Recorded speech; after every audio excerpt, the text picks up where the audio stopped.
Hello, hello, hello, hello, hello. Wherever you are on this grand planet called Earth, I hope you are having a majestic day, evening, or night, wherever you are located. Welcome to the channel. As you can see, Blender 3D application, one of the top 10 3D applications on the planet. My topic for today is using the compositor. This is my series on using the compositor. I'm not worrying about how to composite videos and all that. I'm worrying about compositing your 3D meshes. The video stuff, I may leave that last. Let me open up my scene. Here's my little scene right here. Let me look at it through the camera. Okay, that looks sort of that's acceptable. I can live with that. Let me bring it down some. Okay, that's an acceptable scene. So let's jump right into the compositor. Today in the compositor, I want to go over the UV node to the best of my abilities. Now the UV node is a tricky node. Many of Blender nodes are straightforward, but the UV node is not straightforward. It's dependent on other nodes, and it's dependent on button clicks, presses near the outlier. Those little buttons near the outlier, we have to click on some of those. So it's not as easy, as intuitive as some other nodes. Alright, so let me get my add distort map UV. Alright, let me adjust my windows. I'm going to go to the image editor. I'm going to put it on render. Let me come over here. Let me render my scene. Click on this little button right here. Oops, there's one more thing I want to do. I'm sorry. Since I'm going to be doing a lot of renders, I want to render as fast as possible. So I don't need to keep my renders high. I'm gonna keep it at 16, and I keep it at 16 so I can have quick, fast, speedy renders. Okay, that looks like this should be it. I hope it don't adjust itself. Okay, it was nearly instantaneous, but it's not working because of that that map UV node is not working. That's the first pitfall. So when you first install it, you can click on all these buttons all you want to. Let me zoom in. I can adjust these little switches all I want to, but on its own, the UV map UV is almost useless. Now if you know anything about UVs, it deals with like UV editing. And if you know anything about UV editing, it requires a texture. That's the major point right there. It requires a texture. So we have to come over down here, click on our little colorful icons. You click on texture, and you say new. But you may have guessed, I don't have no texture node available. So you have to add a texture node. So you have to click on add. In my case, I like to click on add. I know I can hit shift A. That's like to say add. Go to input and click on I did input. Where is that texture? Oh, right here, texture. Alright, so I got my texture node. Now this is very counterintuitive. The texture node, if you look at it, the values, it got value and color. Now I definitely know in Blender, color is basically saying image. So I'm going to take the color node and click it up here. Let me do that again. Texture node. If you know the map UV node, it has a map UV and it has an image input and a UV input. If you look at your regular render layers, it don't have the UV. If I click on my view layers, I look at passes, I do not see no switch for UV. I forgot his name. I should have wrote his name down. But I want to thank a YouTube vendor for giving me the idea how to do it, because I was doing a lot of research. I was scratching my head.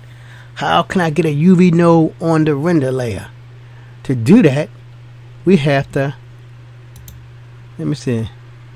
You have to go all the way back up here where it said render properties.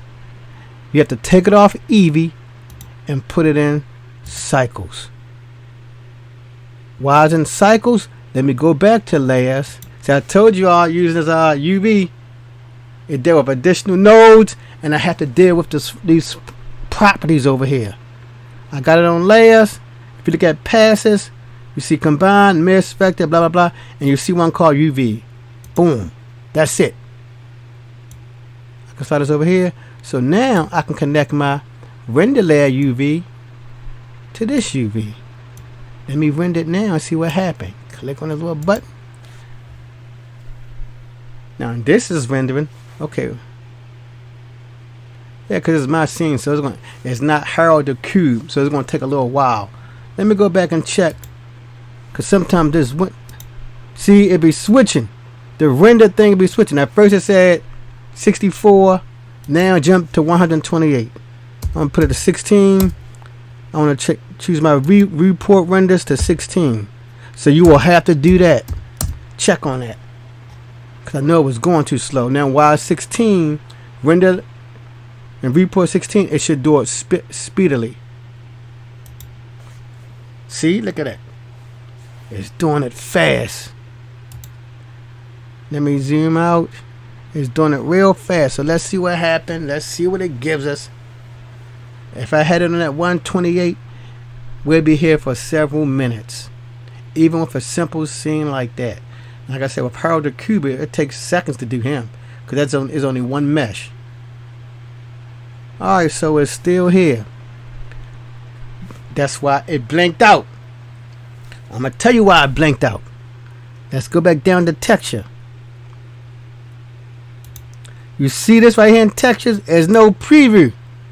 So if there's no preview in texture, it's not going to be no preview in this image viewer editor. Now I hope this work. I hope.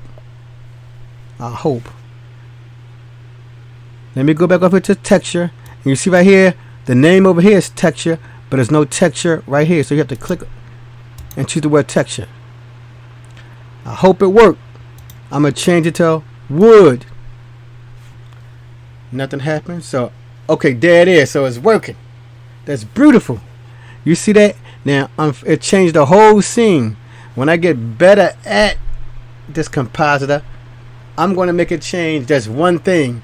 But right now, because the compositor, it really affects the whole scene unless I give it unique render layers. But I'll get into that later. Right now, we see that it's working. It's working. So I can't complain. And make this small. That's small.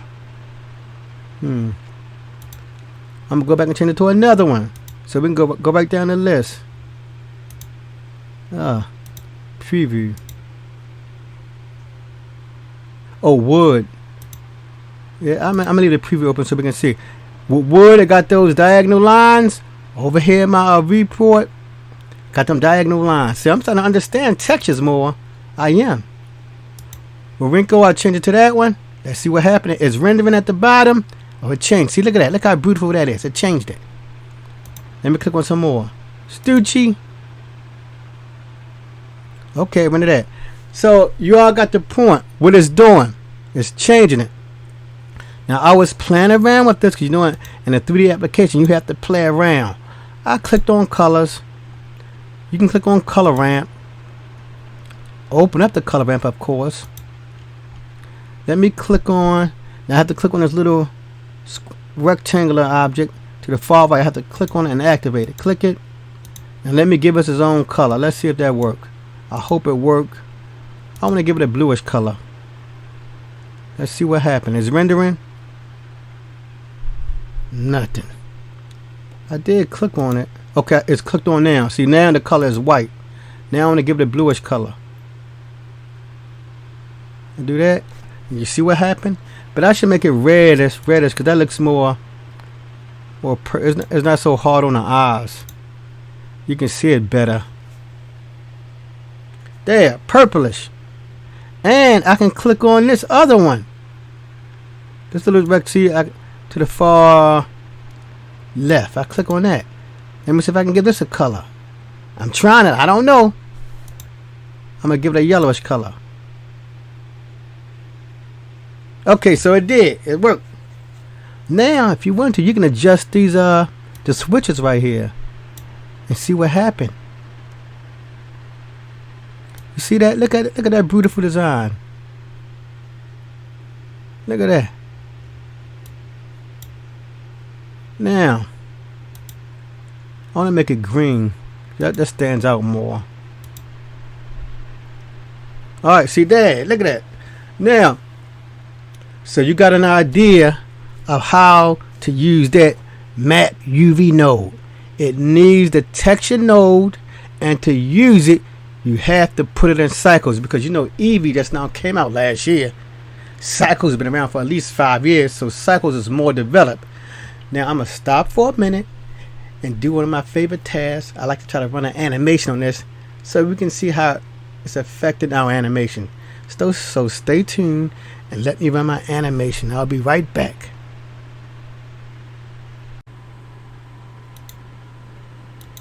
Welcome back.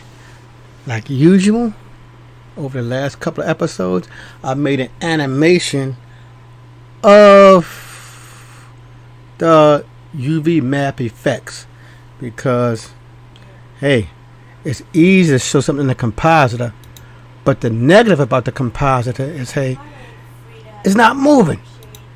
Well, it's moving, but it's moving at a slow human speed. When you watch the animation, you're going to see the beauty of this in the animation slide. So here, let me start my animation now, and it's about 250 frames, because this time, unlike usual videos I showed, it was a lot to show with those color adjustments and choosing different textures. Oh, I forgot to show something else too, but also I didn't show this, but you can also add your own textures to the scene. So I just showed you the native textures that came in Blender, but you can pull a texture off the internet and incorporate into the scene. But hey, that's something simple. It don't really matter. So I'm going to start the slide right now. Here we go. I let it run a couple times. Yeah, so look at that changing. I like that the little effect with the little radio waves. The little it was moving. I like that. See, that's what I liked about the animation. It showed you that weird effect of like there of the movement. Let me see if I can go back to that slide right there. That's the one I like. I like this because it was actually sort of that fuzzy effect. It wasn't stagnant. Watch, I'm gonna start it. Watch it be moving. See, look at that. I like that. Alright, so now I'm gonna leave this and go back to our normal Blender. Alright, so thank you for watching the slide. I'm back in Blender, where you see all those unusual effects taking place. If you enjoyed this video, please give me a thumbs up. If you got any comments to make about the UV map, remember, the UV map is not as simple as those other nodes. Number one, you have to add a texture node. That's number one. Number two, you have to make sure it's in cycles. That's number two. Number three, you have to go to view layers, and then you got to choose the UV so it can make the UV socket. Then number four, you got to make your own texture. So you have to click on that texture button at the very bottom, little checkerboard, the little checkerboard section icon with the little red dots in there. You have to click on that. Then you have to choose your various textures. So you all see with this UV map, it's a lot of steps. So that's why I'm glad I'm showing you one node at a time. I don't see many YouTubers do this. If you like it, give me a thumbs up. If you have any comments, leave a comment. If you would like to subscribe and watch future videos in the future that I may make, please subscribe. Until the next time, dear